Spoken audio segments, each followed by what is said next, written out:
Welcome back to our conversation with Joe Hazelton, Dyadic's President and Chief Operating Officer. Dyadic's focus has shifted towards non-therapeutic applications which have a faster pathway to revenues.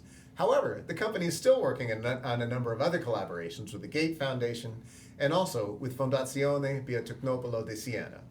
How are these relationships moving forward? Our partnerships with Gates and FBS are going to continue to be supported by Dyadic, and while they're an integral part of our legacy programs, we are going to continue to support those through fully funded and non-dilutive partnerships and programs so that we can maintain our focus on commercialization of nearer-term revenue projects in the cell culture media space, as well as molecular biology and food and nutrition proteins and bioindustrial. So moving forward, we are committed to realizing our mission of affordable access to biologics and other key therapeutics for emerging countries. We will do that through very selective and targeted partnership opportunities that are fully funded.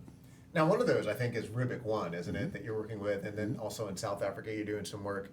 Will that continue, these other relationships? And tell us about how that's progressed so far and what might come of it. Oh, absolutely. And just to be clear, we're not walking away from any of our partnerships related to the production of therapeutics using the C1 platform. We're merely shifting our strategic focus that we're not dedicating internal resources and capital towards these projects. We've developed C1 to a point where it is self-sustaining, and that these organizations like FBS and like the Gates Foundation are able to have the full value of the platform and the full value of Dyadic support, but it doesn't take us away from our core focus on commercialization. In addition, Rubik One Health has been one of our partners from the very start with the commercialization of C1 for vaccines and biologics, and actually I was part of expanding that agreement in 2023.